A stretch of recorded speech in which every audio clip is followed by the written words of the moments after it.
โตบักใหญ่ๆ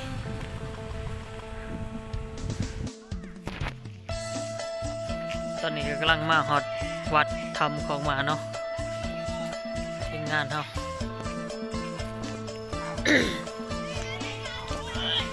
คุณมาเบิ่งวิวงามขอบคุณตาหูกงาม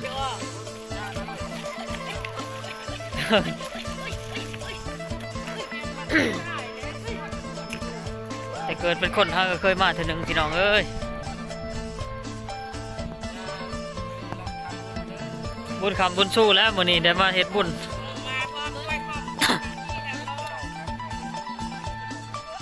ขอบคุณสมบัติผู้ทอดว่าซั่น มาใกล้เติมได้มาแต่สวรรค์เขตพุ่นเด้นี่โอ้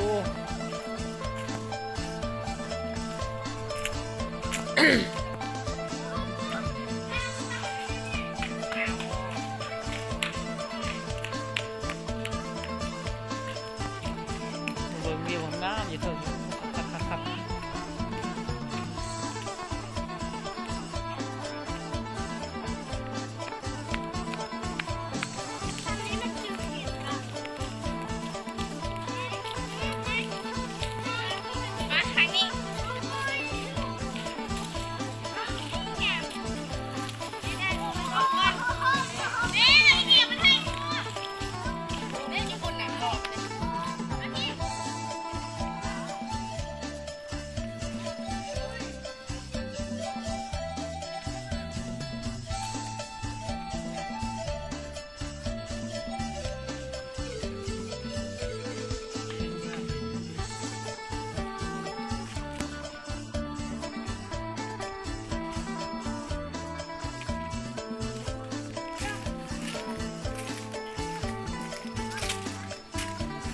เป็นของเลยเนาะ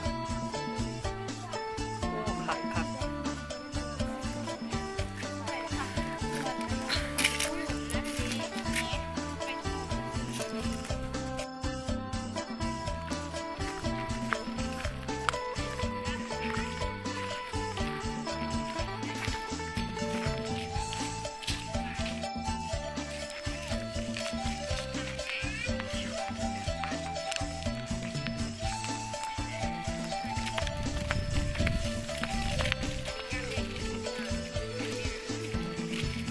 แดดเกินเนาะ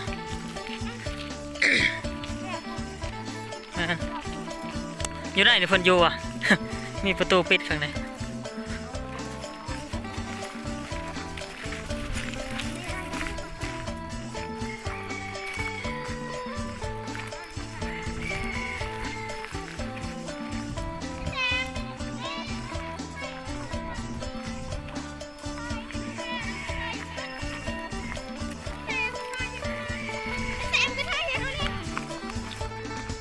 แดดกระมวลเพิ่นว่าได้บุญว่าซั่น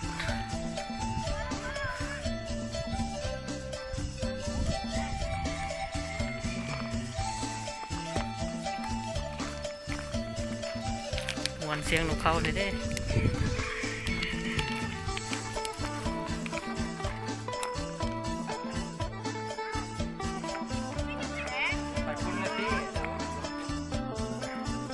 ห้องน้ำเพิ่นสะอาดครับ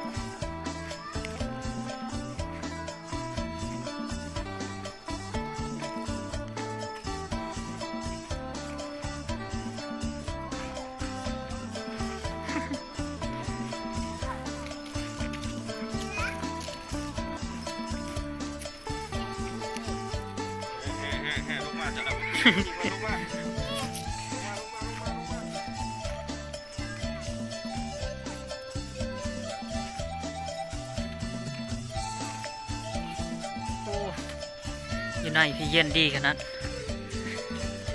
วัดทำขอกมาพี่น้องมาก็เคยมากบรรยากาศเย็นดีคุณพระคุณอยู่เถิง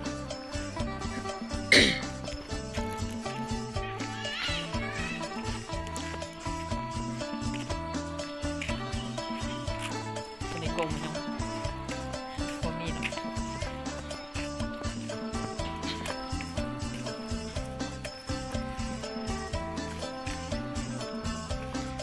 บรรยากาศเย็นๆโฮมไผ่ไม่ช่องไผ่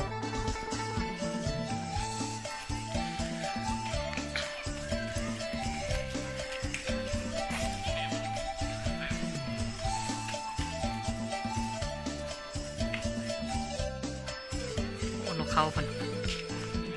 งามขนาดนกเขาน้อย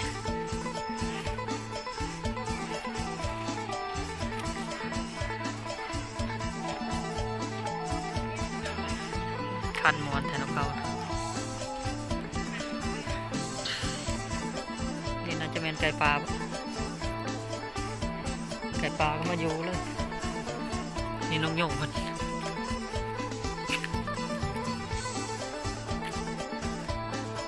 โอ้นกโยงลายตัวเติมเลย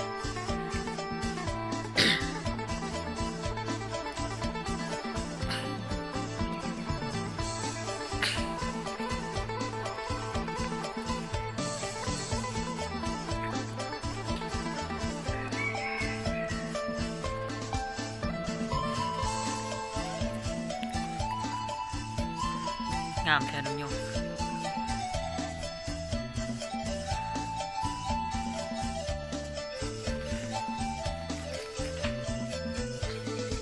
พลานหินมีแต่งอนหินบางงาม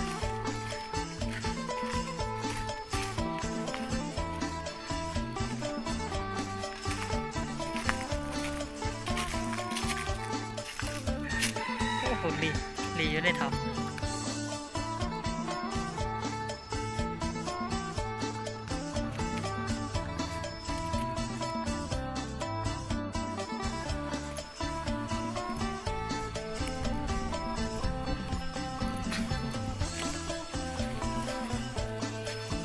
เย็นสบายน้ำไหลย่อยๆเพิ่นน่าจะปล่อยปลาอยู่นี่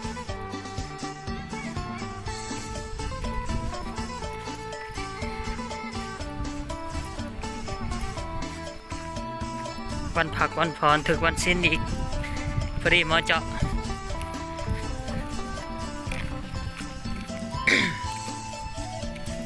นี่ของมากเพิ่นมาข้ามเรื่องน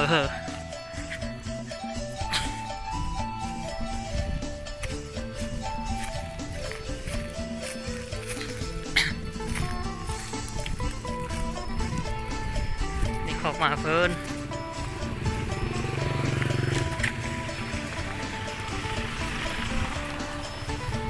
โตบักใหญ่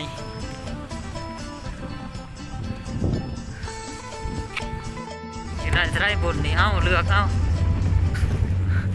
บุญมันเป็นอะไรปากจู